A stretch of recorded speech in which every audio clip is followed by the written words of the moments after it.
নির্বাচন পদ্ধতি হবে পিয়ার সিস্টেমের নির্বাচন। বাংলার জমিনে নির্বাচন হতে পারবে না। সুন্দর ক্ষেত্র কিন্তু পিছনে দেখা যায় নাই।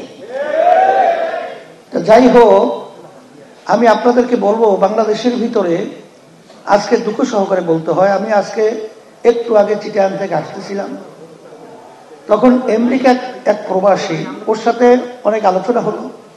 ও বলতেছে, হুজুর, আমেরিকায় আসলে আমরা যাই ঠিক, দেশের মায়া তো আছি, কিন্তু ওখানের যে সমস্ত বিষয়গুলো, যে নিয়ম শৃঙ্খলা, আমাদের বাংলাদেশে আসার পরে সর্বত্র যেখানে যাই সেখানে একটু অরাজকতা, অশান্তি, অসচ্ছ এবং ব্যবহার সহ হিংসাত্মক এবং যেটাকে বলা হয় জুলুম সর্বত্র ছড়ায় আছে। এর জন্য ভাল লাগে না। এখন এই 53 বছর বাংলাদেশের স্বাধীনতার পরে ইতিহাসে আপনারা জানেন, যারা রাষ্ট্র পরিচালনা করেছিল, এরা আমি বলবো অনেকাংশই তারা কিন্তু দেশের দরদী হিসাবে কাজ করেছে, এটা তারা প্রমাণ করতে পারে নাই। বরঞ্চ 5ই আগস্ট যে ফ্যাসিস্ট শেখ হাসিনা খুনি পালিয়ে গেল, আমি তো সেদিনকার সরারত উদ্যানে বলেছিলাম, দেশের আসলে আওয়ামী লীগ সরকারটা মূলত ভারতেরই সরকার ছিল, কারণ তাদের সমস্ত কার্যক্রমগুলো ভারতের স্বার্থ রক্ষার জন্য আমরা লক্ষ্য করেছি। আমার দেশের স্বার্থের লক্ষ্য তাদের মাধ্যমে আমরা তেমন একটা দেখি নাই।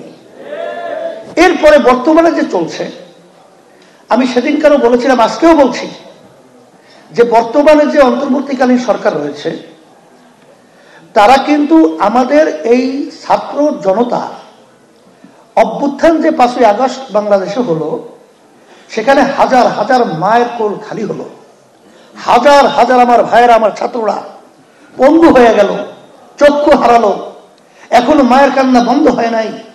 কিন্তু তখন আমরা দেখছি এই সরকার তো অগুছালো অবস্থায় তারা দেশ পরিচালনার দায়িত্ব পালন করতেছে।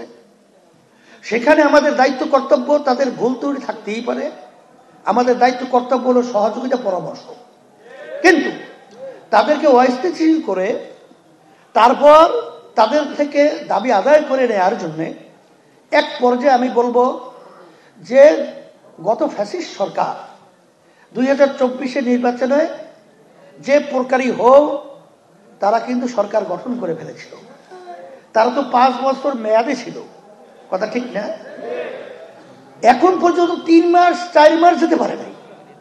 এর ভিতরে আমাদের যে তাড়াহুড়া, এর মাধ্যমে কিন্তু এই সরকার সুন্দরভাবে দেশ পরিচালনার যে সুস্থভাবে দায়িত্ব পালন করবে, এটা অনেক অংশে কিন্তু আমি বলবো ব্যাহত হয়েছে। এবং এর মাধ্যমে কি হলো, বারবার ফ্যাসিস্টের দোসররা সর্বত্র সব জায়গায় কিন্তু তারা কিন্তু ঘাপটি মেরে বসে আছে। সুযোগ পাবে দেশের সবল বাড়বে, সেই সবলে আমাদের দেশকে অশান্তি করার জন্য বিভিন্ন প্রক্রিয়ায় তারা কিন্তু তাণ্ডব চালিয়েছে। আল্লাহর রহমতে তারা কিন্তু তাদের তাণ্ডব বাস্তবায়ন করতে পারে না।